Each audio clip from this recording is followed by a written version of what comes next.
Bienvenidos a una entrega más de respuestas. En el día de hoy continuamos desarrollando la serie que iniciamos la semana pasada, La vida a través del lente de Dios. La semana pasada estuvimos hablando acerca del valor del ser humano y en esta ocasión, esta semana, estaremos hablando acerca de lo que es básicamente las grandes interrogantes que han asediado al ser humano desde su existencia. ¿Cómo estás, Miguel? Muy bien, Elaine. Yo creo que de nuevo esta serie y este programa en particular va a responder muchas preguntas que mucha gente tiene en su mente, de manera que lo hacemos con entusiasmo una vez más. Ciertamente las interrogantes con las que vivimos a diario son muchísimas, pero como el mismo título sugiere, hoy queremos hablar o enfocarnos en aquellas grandes interrogantes que desde la creación del hombre han estado dando vuelta en la cabeza de este ser humano y que tras generación el ser humano ha ido buscando una respuesta a estas interrogantes.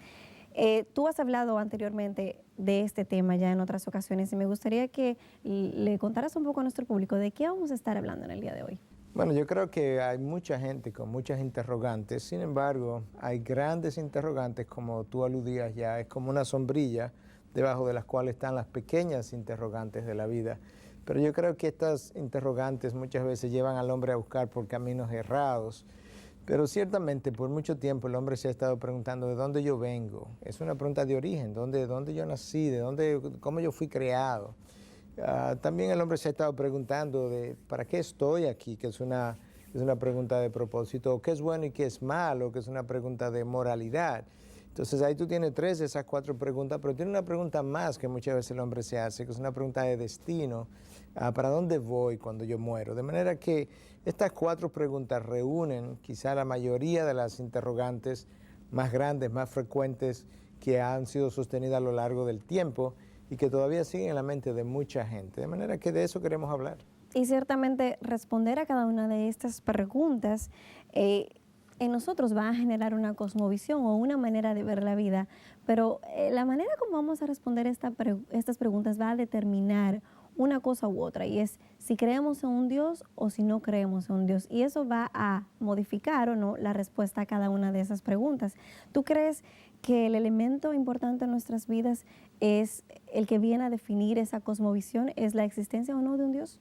Definitivamente, yo creo que cuando hablamos de cosmovisión estamos hablando de lo que cada persona piensa acerca de la vida o cómo ve el mundo a través de una serie de ideas, de concepciones que se han ido formando y de conocimiento. Pero cuando pensamos en una cosmovisión, de todos los elementos que componen una cosmovisión, el elemento más importante es el elemento Dios. Eso va a cambiar radicalmente la manera como yo veo todo lo demás en la vida. Y como decía Dostoyevsky en una ocasión, en una de sus obras, si Dios no existe, pues todo es permisible. Y eso es una gran verdad. Y por tanto, tú te das cuenta que ciertamente ese concepto cambiaría fundamentalmente todo lo que yo creo acerca de la vida y cómo voy a vivir. Y otra parte importante de toda cosmovisión, que es como una columna vertebral, es la epistemología, que es básicamente cómo yo sé lo que sé. Es el área del saber que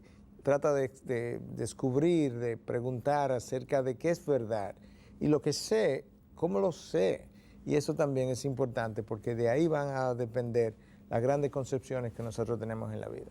¿Qué te parece entonces si iniciamos con nuestra primera pregunta, una pregunta que tú hacías alusión a que es una pregunta de origen y es ¿de dónde vengo? Y como te decía anteriormente, el hecho de creer o no en un Dios viene a responder de formas diferentes esta misma pregunta.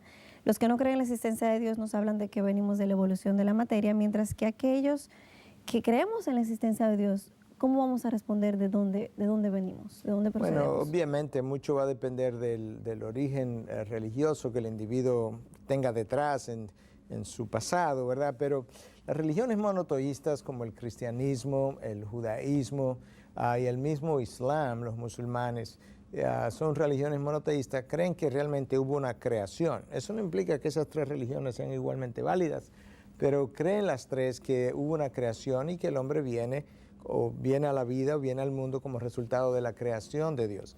Eso es exactamente lo que la Biblia dice en Génesis 1, a partir del versículo 27 y 28, cuando nos habla de que el hombre fue creado a imagen y semejanza de Dios. Con lo cual, nos dice que ese hombre es un ser racional, es un ser con emociones, con sentimientos, es un ser con voluntad, es un ser con la habilidad de relacionarse. Por tanto, no solamente él es racional, él es relacional. Entonces, eso nos da a nosotros una idea de ciertamente cómo llegamos aquí, por creación del Dios creador. Pensando en esa respuesta, ¿cuál sería la razón por la que Dios nos creó? Algunos han dicho sarcásticamente, se sentía solo. ¿Estaba Dios solo? ¿Necesitaba Dios crearnos para satisfacer una necesidad? ¿Tiene Dios necesidad de sentirse acompañado? Claro que no. El mismo concepto de el mismo concepto de Dios implica un ser perfecto. Y un ser perfecto no puede tener deficiencias o insuficiencias. De manera que Dios no crea porque se sentía solo en ningún momento. Dios en sí mismo está tan complacido como Dios con su creación, porque Él no tiene deficiencias. De hecho, Dios revela algo de eso en Hechos 17, versículos 24 y 25. Él dice, el Dios que hizo el mundo y todo lo que en él hay, puesto que es Señor del cielo y de la tierra, no mora en templos hechos por manos de hombres, ni es servido por manos humanas como si necesitara de algo, puesto que Él da a todos vida y aliento y todas las cosas. De manera que Dios no tiene necesidades como nosotros tenemos necesidades.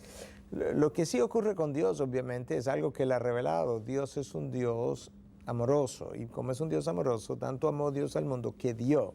Entonces, ¿qué quiso Dios hacer al crear? Bueno, Él quiso tener criaturas a las cuales Él pudiera darle todo lo que Él es, todo lo que Él posee, y que Él pudiera dar abundantemente, que es lo que caracteriza a Dios de sí mismo.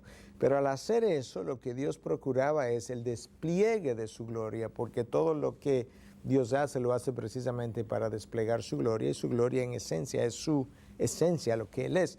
Mira cómo Él lo dice en este texto de Isaías 43:7. A todo el que es llamado por mi nombre y a quien he creado para mi gloria, a quien he formado, a quien he hecho. De manera que Dios todo lo que ha hecho, lo ha hecho para la revelación de esa gloria. Pero su gloria es la expresión de todos sus atributos y cualidades. Mientras más Él se glorifica a sí mismo, mejor yo le puedo conocer y más gozoso yo puedo vivir. La gloria de Dios y el gozo mío no son cosas independientes la una del otro. Hace un momento hablábamos acerca de dónde venimos y ahora la pregunta es, ya estamos aquí, ¿para qué estamos aquí? ¿Cuál es el propósito? ¿Cuál es el propósito de Dios para nuestra vida? Bueno, de nuevo, yo creo que es importante que nosotros entendamos qué Dios ha revelado acerca de nuestro propósito en esta vida, porque diferentes religiones van a responder esa pregunta de diferentes maneras. Por ejemplo, en el budismo, básicamente, que no cree en una vida después de la muerte, ellos entienden que nosotros estamos aquí simplemente para liberarnos de nuestros deseos egoístas, pero si no hay vida después de la muerte, ¿qué hago con liberarme de los deseos egoístas con que vivo? Para el hinduismo hay una gran parte del hinduismo que incluso entiende que tú y yo ni siquiera existimos, que somos una ilusión y que somos una ilusión en la mente de Brahma, y en otros casos, ¿verdad? Tú estás aquí para superar tu karma hasta que eventualmente te puedas reunir con Brahma al final de las múltiples reencarnaciones. Pero eso no es lo que Dios ha revelado. Dios ha revelado claramente en su palabra. Mira estas palabras de Efesios 2:10. Nosotros somos hechura suya, creados en Cristo Jesús para hacer buenas obras, las cuales Dios preparó de antemano para que anduviéramos en ellas. De manera que yo fui creado con un propósito específico. Dios tenía obras que Él en su mente preparó de antemano, que dada mi existencia en un momento dado, yo vendría a llenar. Y el propósito mío en la vida va a determinar, el que yo lo llene, va a determinar mi satisfacción en la vida. De hecho, eso te iba a mencionar, que muchas personas viven insatisfechas e incluso deprimidas porque no han encontrado ese propósito. Entonces estamos hablando de una pregunta que no es cualquier pregunta, es una pregunta sumamente importante para cada ser humano. Claro, el hombre vivirá insatisfecho hasta que él no encuentre y viva el propósito para el cual él fue creado. Las aves están contentas en el cielo volando, los peces en el mar nadando, llenando el propósito para el cual ellos fueron creados. El hombre es el único que vive en rebelión continua porque muchas veces ve el propósito para el cual fue creado, pero no lo quiere hacer y se rebela o no lo quiere ni siquiera buscar porque él quisiera simplemente crear su propio propósito y jugar bajo sus propias reglas, y por ese camino el hombre nunca ha podido hacerlo. Obviamente nuestro sentido de propósito también está ligado o cimentado en el creer o no en ese Dios. No podemos hablar de propósito si no conocemos a nuestro Creador, Miguel. En nuestra generación se habla de un fenómeno conocido como el trabajolismo. Y te lo menciono porque mucha gente ha encontrado su propósito en este fenómeno y ha hecho de su trabajo su propósito. ¿Es el trabajo el propósito del hombre? Bueno, ellos han hecho su trabajo el propósito de su vida, pero obviamente al hacerlo y convertirse en trabajólicos, es obvio que ellos no han encontrado el propósito, porque el trabajólico, una de las cosas por las que él continúa trabajando es la insatisfacción que experimenta, no importa con cuál grado de trabajo él haya abrazado. Y Salomón fue muy sabio cuando nos habló de estas cosas. En Eclesiastés 1:14 dice: he visto todas las obras que se han hecho bajo el sol, y he aquí todo es vanidad y correr tras el viento. Salomón fue un hombre muy sabio, que Dios le dio la oportunidad de hacer grandes obras. Cuando terminó, entonces él se cansó de lo que había hecho y vio la vanidad, la futilidad de todo lo que había hecho. Mira esta otra cita que hemos querido traer hoy, Eclesiastés 2:11. Consideré luego todas las obras que mis manos habían hecho y el trabajo en que me había empeñado, y he aquí todo era vanidad y correr tras el viento y sin provecho bajo el sol. Él se lanzó a hacer obras, se lanzó por el camino del placer en un momento dado, lo dejó vacío, se lanzó por el camino de las obras, se volvió trabajólico, examinó sus obras y al final dijo: pero esto es un sinsentido, esto es vanidad, esto está vacío. Definitivamente Salomón sería como que el ejemplo perfecto, porque cuando leemos el Eclesiastés vemos que él probó todo, que tuvo todo, que no negó nada a sus ojos. Tuvo sabiduría, tuvo dinero, tuvo placer, tuvo obras, era el rey, tuvo poder. Y su conclusión fue vanidad de vanidades. Vanidades. Vacío de vacío, nada llena al hombre, esa es la realidad. ¿Tú crees, Miguel, que cada persona tiene un llamado y un propósito específico para su vida? Es decir, que Dios se tomó el tiempo para diseñar a cada persona con un propósito específico, así como tú hablas del alfarero y la vasija, por ejemplo. Definitivamente. De hecho, la palabra de Dios usa la imagen del alfarero con el profeta Jeremías para hablar de cómo Dios trabaja con la gente y con las naciones. Y entonces, en un momento dado, Jeremías baja. Dios le pide a Jeremías que vaya a ver al alfarero, cómo destruye la vasija y comienza a hacerla de nuevo, y Dios dice: no puedo yo hacer exactamente lo mismo. Entonces el rey David, que crece en ese contexto hebreo, ese contexto cultural, en un momento dado, escribiendo entonces en el libro de los Salmos 138:8, dice lo siguiente: el Señor cumplirá su propósito en mí. Eterna, oh Señor, es tu misericordia, no abandones las obras de tus manos. Mira cómo David dice: el Señor cumplirá su propósito en mí y lo cumplirá en ti y en el otro. De manera que Dios ha diseñado cada persona, lo ha creado después de él haber tenido una concepción previa en su mente de cuál sería el propósito para el cual esta persona tendría sentido su existencia. Y hasta que yo no encuentre el propósito de mi vida, mi existencia no tiene sentido. Y eso es vital para yo poder entonces encontrar una satisfacción, el desarrollo y el desenvolvimiento de mi vida. Pero no puedo hacer eso si no conozco a Dios y despegado de Dios. Con relación a esta idea de que todo el mundo tiene un propósito específico y definido, te voy a hacer una pregunta que podría resultar un poco chocante para la audiencia. Una persona con un derrame cerebral en cama, ¿no habla? No sabe ni siquiera lo que está pensando.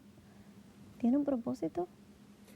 Definitivamente. El problema es que, por eso hablamos de cosmovisión hace un momento. Mi cosmovisión determina las conclusiones a las que arribo. Mi cosmovisión cristiana, si es conforme con lo que la Biblia dice, me dice que la vida no se trata de mí. Por tanto, cuando piensa en esa persona que está en un estado vegetativo, la vida no se trata de él. La vida se trata precisamente de la gloria de Dios, que está llevando a cabo múltiples propósitos a través de múltiples individuos, situaciones y circunstancias. Entonces, piensa en esta ilustración. Pones un martillo en una mesa, el martillo ahí, que tampoco piensa, ni padece, ni siente, no tiene ningún propósito. Pero el martillo puede ser usado por alguien y puede ser usado para alguien. Cuando ese martillo es usado para algo, para alguien, entonces el martillo ahora tiene un propósito de ser. Bueno, esa persona ahí en esa cama puede ser usado por Dios para algo, para alguien. Y entonces ahora tú puedes de una forma distinta ver, sabes que esta vida tiene un propósito. El propósito de esta vida puede ser para conmigo, para con otros que están alrededor, que están cuidando de Él. Cómo Dios va a hacer cosas en esas vidas que de otra manera quizás no se iban a lograr. Y ahora esta persona vegetativa es el instrumento por medio del cual Dios está realizando cosas en aquellos que estamos alrededor. Miguel, hace un momento te había planteado la situación de una persona postrada en cama en estado vegetativo y tú me hablabas de que sí, que había propósito en esta persona e incluso en aquellos que le rodean. Yo te pregunto, una vez esta persona ha cumplido con ese propósito o Dios entiende que ha cumplido con el propósito para el cual Él tenía a esta persona en este estado, ¿muere la persona entonces? Bueno, ciertamente, cuando tú llegas al final del propósito de tu vida, de ahí en adelante vives un despropósito porque ya no tienes razón para continuar. Esta es la razón por la que algunas personas terminan su vida temprana y otras no. El libro de los Hechos, capítulo 13, tiene una cita muy interesante acerca del rey David. Dice lo siguiente: porque David, después de haber servido el propósito de Dios en su propia generación, durmió y fue sepultado con sus padres y vio corrupción. Nota cómo dice que David estuvo vivo hasta que él cumplió su propósito en la vida en su generación. Una vez eso se cumplió, el texto dice, él durmió y fue sepultado. Esa es realmente la realidad. Yo no voy a vivir una hora más por preocuparme. Cristo lo dijo en el Sermón del Monte. ¿Cuál de vosotros puede agregar una sola hora a su vida con preocuparse? Y mis días están contados, dice el salmista en el Salmo 139, en la palma de la mano de Dios, antes de que mis días llegaran a ver su existencia. De manera que sí, yo estoy aquí con un propósito por un tiempo definido. Mucha gente en la actualidad vive con falta de significado, falta de sentido, falta de propósito. Y paralelamente a esta realidad, los índices de depresión cada vez son alarmantes, son mayores. ¿Tiene esto alguna relación? Claro, mientras más te despegas de Dios, como la generación actual ha estado haciendo, menos conoces tu propósito. Mientras menos conoces tu propósito, menos satisfacción tienes en la vida. Es vital que yo conozca el propósito para el cual yo fui creado. No hay satisfacción posible en esta tierra si yo no descubro ese propósito y vivo ese propósito. Esto es una pregunta no simplemente importante, es vital en nuestras vidas. Y la realidad es que cuando yo no conozco el propósito para el cual Dios me creó, yo no lo voy a abrazar, pero Satanás lo va a proveer. Y yo voy a abrazar muchas cosas pensando que ese es el propósito de Dios. Y mucha gente vive con el propósito de hacer más dinero, de hacer un nombre, de crear una fama. Ninguna de esas cosas son propósito. Aun si ocurrieran y aun si fueran bendecidas por Dios, serían resultado de y no el propósito para el cual yo fui creado. Iniciaste tu respuesta diciendo la frase, mientras más nos despegamos de Dios. ¿Sin Dios no tenemos propósito? Hay un propósito, lo que pasa es que no lo conoces y por tanto, sin Dios no lo puedes llevar a cabo. No es difícil, es imposible. Nuestro Creador sabía exactamente lo que tenía en mente cuando Él te trajo a este mundo, Elaine, y conociendo eso en la mente, Él te dio a ti dones, talentos, oportunidades, te dio un lugar donde iban a nacer, porque Él tenía el propósito de usar los dones, talentos que puso en ti, el lugar donde naciste, la manera, las circunstancias que viviste, los riesgos y todo eso. Él tenía la intención de enfocarlas todo en una sola dirección, de tal manera que tú cumplieras el propósito de Dios para tu vida. Una vida enfocada es una vida altamente poderosa.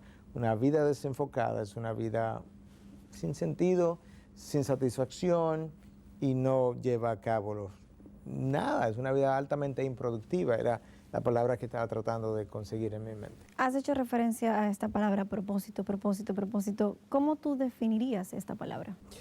Déjame leerte 2 o 3 definiciones que yo quise traer y quiero leerlas porque no quiero que se quede fuera nada de lo que estas definiciones dicen. Son bien cortas. Una de ellas dice, el propósito es la razón por la cual tú existes. Eso es una. O el propósito es la intención con la cual el Creador te trajo al mundo. Lo otro dice, el propósito es lo que le da razón o sentido a tu vida. No solamente le da razón, sino que le da importancia. Ese es el propósito, la definición de propósito, la intención en la mente del Creador para el cual yo fui traído a este mundo. Un alfarero, antes de crear un florero de barro, lo concibe en su mente y luego lo forma. Cuando yo viví en Estados Unidos y tomé la decisión de venir, yo vine con la intención de plantar una iglesia y ser pastor. Personas muy allegadas a mí que me querían mucho, querían que me quedara. Me decían, pero tú no puedes hacer eso allá, tú no puedes aquí, me decían en ese momento, tú no puedes hacer lo mismo y plantar una iglesia aquí y ser pastor. Yo les decía, yo puedo hacer eso aquí, lo que yo no puedo es llevar a cabo mi propósito aquí, porque mi propósito es tiempo específico, lugar específico, gente específico, y resulta que como yo lo había entendido en mi vida, no era ya Estados Unidos, donde estuve por 15 años, sino que era aquí ahora.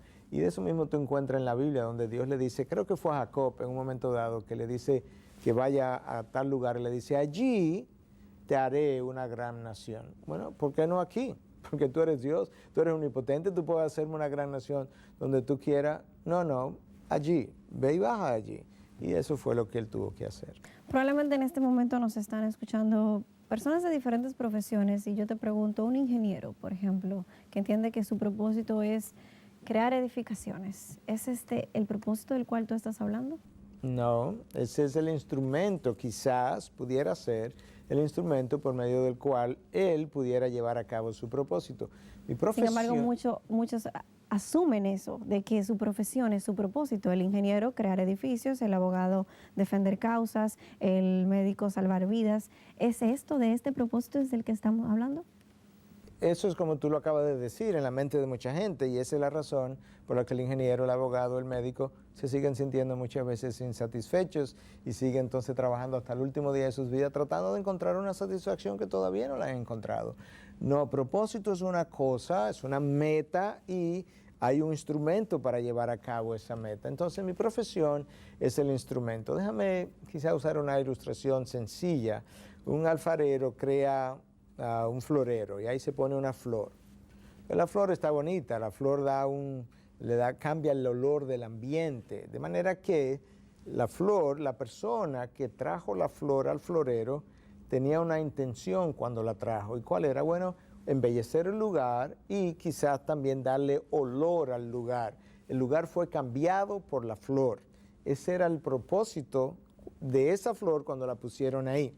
El propósito para el cual tú y yo fuimos creados es para impactar, cambiar, transformar personas y las circunstancias que nos rodean vía dones, talentos, oportunidades y profesiones, circunstancias que Dios pone en nuestras manos para que la usemos para la transformación, el cambio, el impacto de esa generación de nuestros días. Increíble, y viéndolo desde ese punto de vista, probablemente muchos entonces no conozcan su propósito y estén asistiendo o cumpliendo con su profesión o con sus responsabilidades laborales solamente por un sustento. Claro, mira, yo creo que hay gente todavía en el mundo secular que sin entender muchas de las cosas que estamos hablando aquí, entienden algunas cosas que se aproximan a lo que es propósito y demás, pero déjame darte una historia. Steve Jobs es la persona que comienza este emporio que hoy se conoce como la computadora Apple. Entonces, ¿qué resulta? Él sabía mucho de computadora y de la tecnología detrás, pero él no sabía nada de economías. En un momento dado, él quería conseguir el CEO, el presidente ejecutivo de la Pepsi-Cola, una compañía exitosa, cuyo nombre era John Sculley.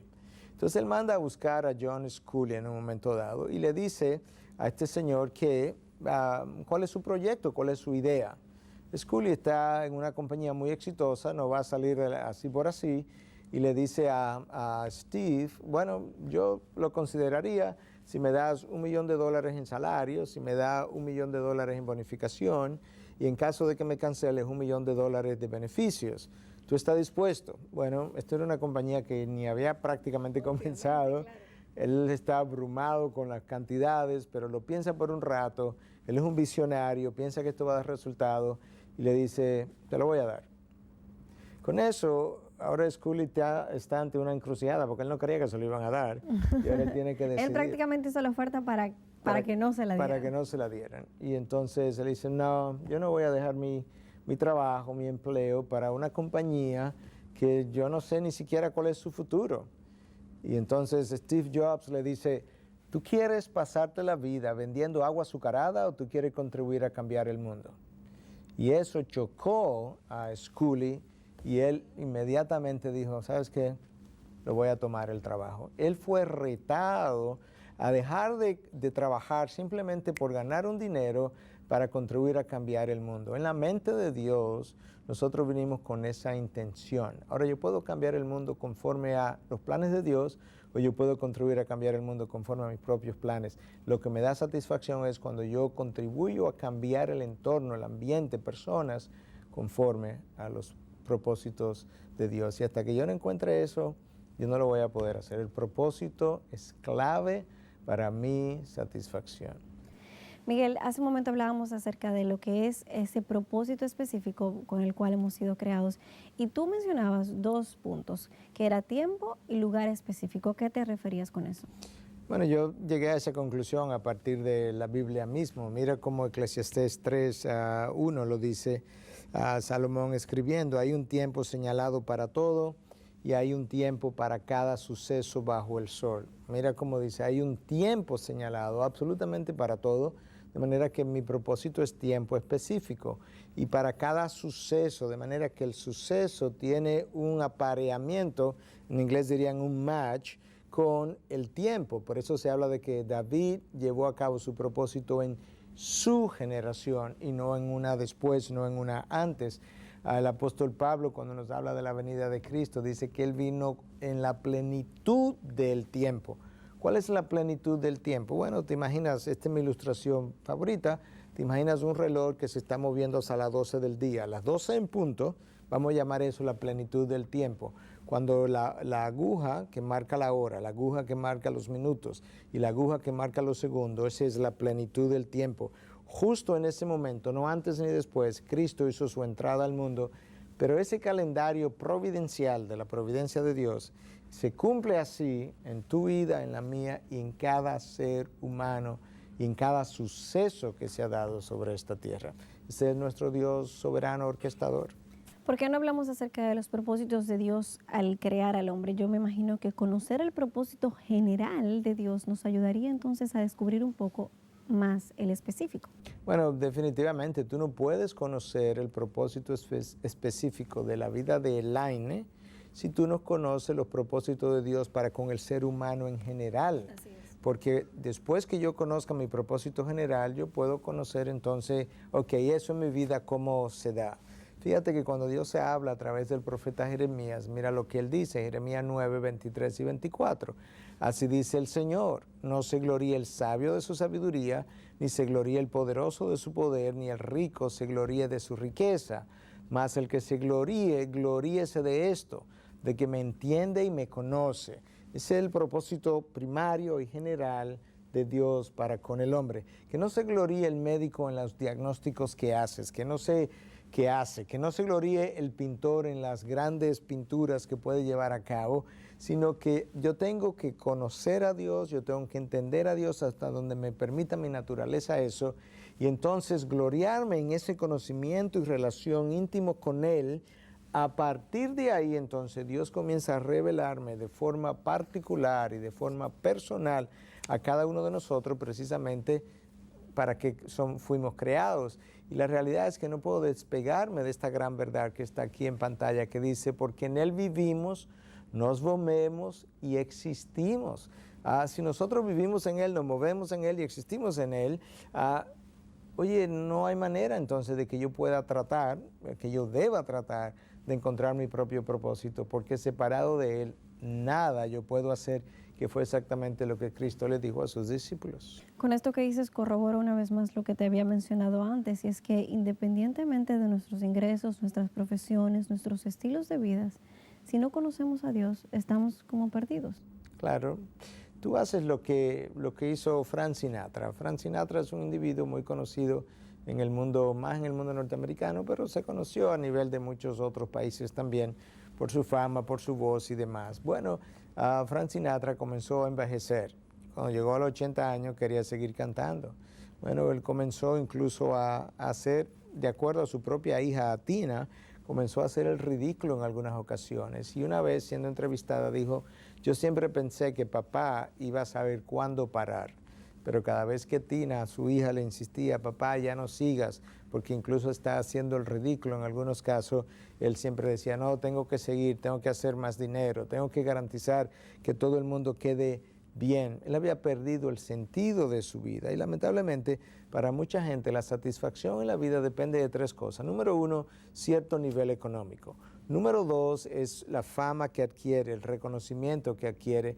Y en tercer lugar es el hecho de haber hecho un nombre que está muy ligado al segundo también. Entonces viven para eso, pero al final, tú sabes que el día que se muere un personaje famoso se recuerda mucho, esa semana se recuerda mucho y luego la vida continúa. Por eso es que un pastor norteamericano de nombre Steve Brown decía, todos los días el mundo da vuelta y aplasta a alguien que acaba de morir encima de él, porque el mundo sigue dando vuelta y sabes que tu nombre es olvidado a la semana. Cuando tienes el aniversario, vuelven y te recordamos por el día del aniversario, pero es insignificante nuestra vida despegada del concepto de eternidad y del concepto de Dios. Así es, te propongo que hagamos una pequeña pausa y entonces vayamos a lo que es el segmento de respuestas literarias y conozcamos qué nos trae para hoy como propuesta literaria. Ya regresamos.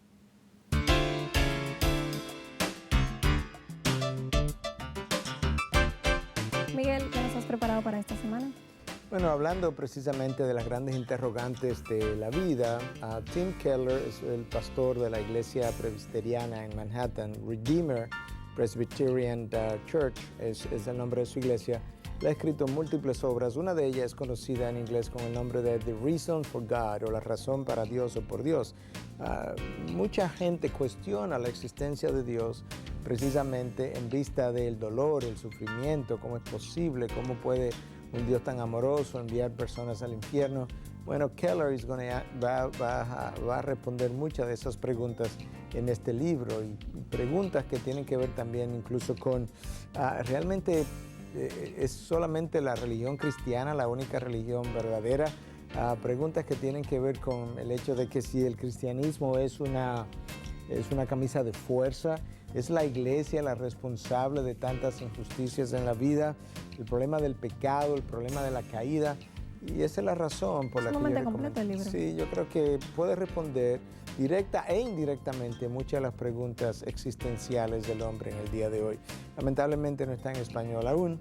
El segundo libro tampoco lo tenemos en español, lamentablemente, y se llama en inglés Living at the Crossroads, o viviendo en las calles o en las calles que se interceptan de la vida.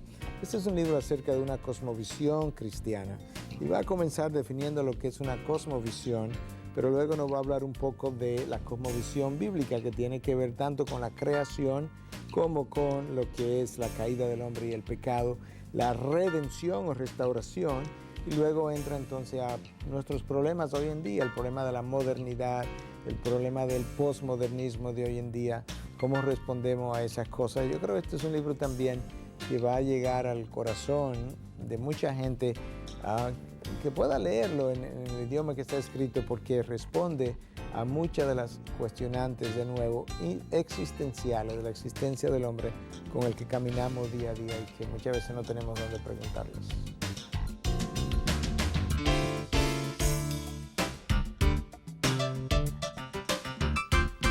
Miguel, hablando de las grandes interrogantes de la vida y todavía estamos en la segunda, que es el propósito, pero que ciertamente ha sido, yo creo que la pregunta más importante y la que más ha costado como dejar cimentada y que la gente pueda entender verdaderamente de qué se trata y cuál es la preponderancia de esta pregunta. Hablabas de que para muchos la satisfacción en la vida está determinada por el cierto nivel económico, por cierto reconocimiento y porque haya hecho un nombre.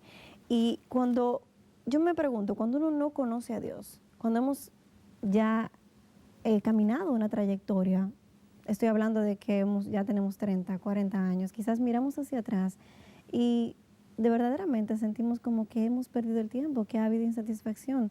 ¿Hay esperanza para una persona que está en este nivel? ¿Aún podemos cumplir con ese propósito? ¿Puede Dios volver a reparar lo que nosotros hemos dañado en este caminar? Bueno, Esa es la idea de Dios todo el tiempo. Cristo vino a encontrar lo que se había perdido. Bueno, en tu vida es igual. Mucha gente desperdicia su vida por muchos años. La desperdicia porque cuando le pasa cuenta, el balance no es positivo, es negativo. Y debe ser un sentimiento de vacío Claro, indescriptible, y me ahí imagino. esa es la crisis de la Edad Media en la que mucha gente entra hoy en día y que se deprime.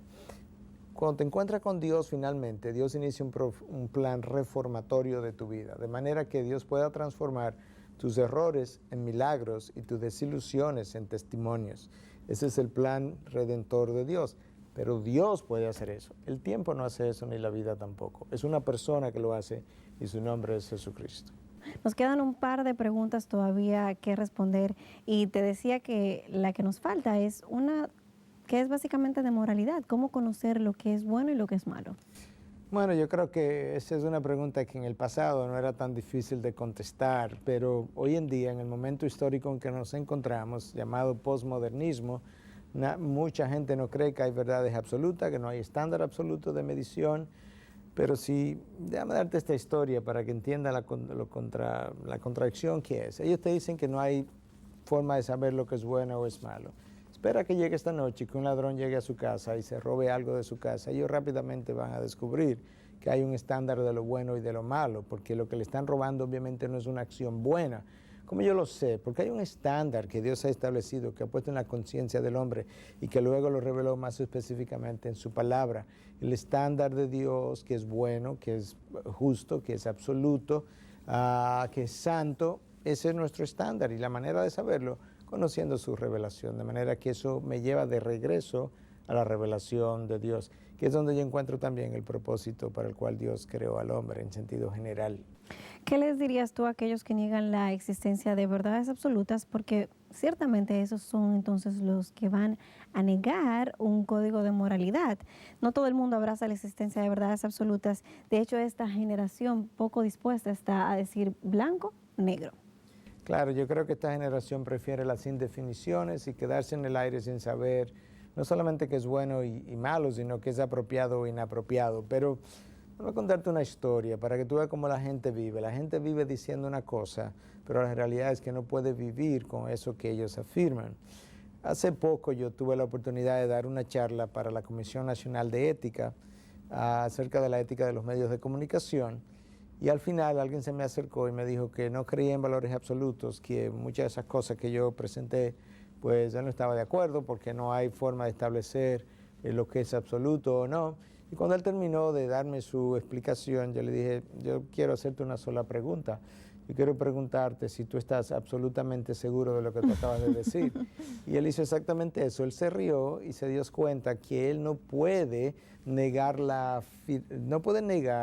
la no existencia de valores absolutos con otro absoluto, porque es contradictorio. Si él no cree en eso, eso es un absoluto. Y si él piensa que no existen esos valores, eso es un absoluto. De manera que te das cuenta que mucha gente vive hablando palabras bonitas, pero ellos no pueden vivir con sus palabras bonitas.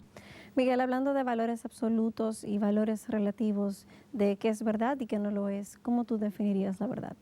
Bueno, se ha dicho que la verdad es aquello que corresponde a la realidad. Y entonces ahora podemos caracterizar la verdad. Y podemos comenzar diciendo que la verdad es objetiva. Esa es la primera característica de la verdad. En segundo lugar, la verdad es conocible. Es algo que tú puedes encontrar que es o no es. Necesitas buscarla, pero es conocible. Dios nos ha dado esa responsabilidad. En tercer lugar, la verdad es exclusiva. Cada vez que se habla de que cómo es posible que solamente Cristo pueda ser el único camino a Dios, es que toda verdad es exclusiva. La razón por la que hablamos de que, por ejemplo, dos cuerpos no pueden ocupar un mismo lugar en el espacio, no es porque uno excluye al otro. El error es el que tiene espacio para la verdad, pero la verdad nunca tiene espacio para el error. En cuarto lugar, la verdad tiene que ser descubierta. Eso no es algo que yo me invento. Es algo que ya existe en la mente de Dios, existe en su creación y yo termino por descubrirla. En quinto lugar, la verdad es inmutable. Lo que fue verdad ayer es verdad hoy. Las reglas pueden cambiar. Un colegio puede tener una regla hoy, tener otra regla mañana, o yo en mi propia casa puedo cambiar las reglas. Pero lo que fue verdad hace 2000 años es verdad hoy, será verdad eternamente. Las verdades son inmutables. En sexto lugar, la verdad es transcultural o universal. Lo que es verdad en China es verdad en Estados Unidos, y es verdad en Rusia, y es verdad en Haití, y en Santo Domingo también. De manera que esos dos conceptos, transcultural, universal, están íntimamente ligados. Y finalmente tenemos que recordar que toda verdad es verdad de Dios. No hay nada que sea verdad que no corresponda a una verdad de Dios. No importa quién la diga, no importa cómo la diga, si es verdad de Dios. Lo que hacemos a veces, o lo que hacen algunos, es que no creyendo en Dios le roban la verdad a Dios y quieren presentarlo como su verdad. Toda verdad es verdad de Dios, y eso es importante reconocerlo. Miguel, temas como estos sin lugar a dudas generan preguntas e interrogantes en nuestra audiencia. A continuación, abrimos nuestro espacio de preguntas.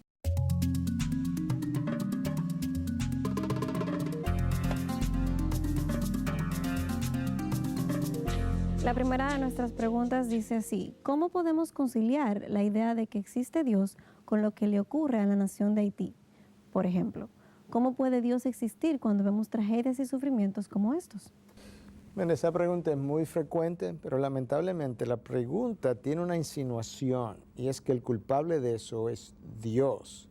Porque muchos dicen Dios no existe por estas tragedias que ocurren.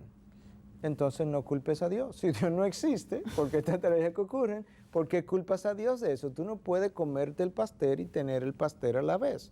Yo creo que tenemos que hacernos otra pregunta. ¿Qué ha ocurrido en la vida del hombre, del ser humano, que pudiera explicar cosas como estas? Bueno, en primer lugar, Dios creó un mundo perfecto donde nada de esto se suponía que ocurriera, y ese mundo ahora está en un proceso caído porque el hombre decidió despegarse de Dios. Entonces, al fin de cuentas, no es solamente la tragedia de Haití, es la diabetes de las personas, el cáncer de otros, es la parálisis de algunos, es el infarto en otras personas. Todo eso es consecuencia de una sola cosa: la caída del hombre. Este es un mundo caído, pero venimos aquí con expectativas de que tenemos un mundo especial. No, no tenemos un mundo especial, tenemos un mundo consumido por el pecado del hombre. Entonces, déjame decirlo rápidamente porque no tenemos todo el tiempo, resumirlo de esta manera. Las tragedias de Haití y toda otra condición que al hombre le parece funesta es la consecuencia de, número uno, la caída del hombre. Eso es pecado. En el caso como países como Haití o personas en cualquier país que están viviendo en la pobreza, su condición se debe también, por otro lado, a lo que es la opresión de múltiples personas sobre ellos, que no le han permitido poder desarrollarse, le han oprimido. Eso es el pecado del hombre. En otros casos es el pecado de esas mismas personas oprimidas, que en vez de hacerse responsables y tratar de desarrollarse, no han alcanzado un nivel de educación, han preferido beber alcohol, han preferido tener 15 niños cuyos padres nunca se hicieron responsables de ello, han preferido abandonarlos, han preferido incluso en muchos casos padres con hijos que ni sabe cuántos son, ni sabe quiénes son, ni saben cuáles son sus nombres. Eso tenemos que llamarle, ¿qué cosa también? Pecado del hombre. Es la consecuencia de naciones que no han querido ayudar a otras naciones de menos posibilidades. ¿Cómo se llama eso? Pecado del hombre. Al fin de cuentas, es el pecado del hombre en sus múltiples dimensiones la causa de las condiciones que hoy a nosotros nos parecen negras, funestas y injustas, y que entonces queremos cuestionar a Dios. Y ahí estamos. La segunda pregunta dice: ¿en qué se basa usted para afirmar que solo la Biblia es la fuente de la verdad absoluta? Bueno, eso es 1 o 2 programas para contestar esa pregunta, esa es la realidad. Pero rápidamente pudiéramos decir, número 1, la Biblia es la verdad de Dios. Lo decimos o lo creemos, en primer lugar, por la consistencia interna de la palabra. La Biblia es un libro escrito sobre un periodo de 1500 años por unos 40 autores, y conseguir que 40 autores en un periodo de 15 siglos se pongan de acuerdo y que lo que diga el autor en el primer libro sea consistente con lo que dice 1500 años después del último de los autores, eso es algo sobrenatural. Eso sería, pero aún eso pudiera ser una hora de explicación. Número 2, hablando de que la Biblia es la palabra de Dios por el cumplimiento de las profecías bíblicas. Nosotros tenemos cientos de profecías que están en documentos que antecedieron a la ocurrencia de los mismos por cientos de años y que luego se han ido cumpliendo. Por tanto, eso corresponde a un trabajo sobrenatural de Dios también. El mismo cumplimiento de las profecías mesiánicas en la persona de Jesús es algo que habla de una revelación sobrenatural. Creemos en la Biblia también por el poder que ella ha mostrado en cambiar la vida de tantas personas a lo largo de tantos siglos, el poder de las vidas cambiadas. Creemos en la Biblia porque una vez encontrada la consistencia interna, encontramos expresiones de Dios mismo que dice que toda escritura es inspiración mía, inspiración de Dios. Creemos en la Biblia, que es la palabra de Dios, porque lo que ella afirma, cuando tú la pruebas a lo largo del tiempo, es una verdad consistente con la realidad. Aunque muchos han querido cuestionarla, la realidad es que las verdades de la Biblia son consistentes con la realidad. ¿Y qué es verdad? Aquello que es consistente con la realidad. Pudiéramos tomarnos muchas horas en explicar todo eso, pero ahí hay algunas de las razones generales esbozadas de por qué creemos que la Biblia es la palabra de Dios.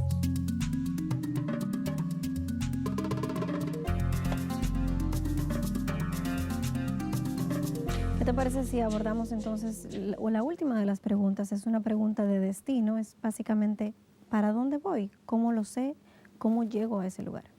Bueno, para aquellos que creen solamente en que lo único que existe es la materia, cuando tú mueres, ahí te quedaste y todo se quedó ahí. La verdad que es una vida bien deprimente pensar que ese es el fin de mi existencia cuando yo termino. Pero la Biblia revela de una manera muy clara que no, que hay un lugar, hay una eternidad donde todo el mundo va a entrar. La pregunta no es si voy a entrar o no a la eternidad, como algunos postulan que simplemente Dios destruye a los malos, por así decirlo.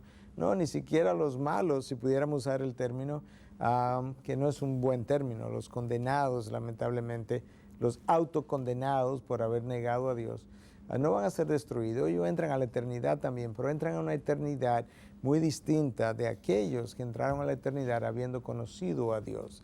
La palabra de Dios nos dice claramente, 2 Corintios 5:10, que todos hemos de comparecer ante el tribunal de Cristo para rendir cuenta de todo lo que hayamos hecho, sea bueno, sea malo.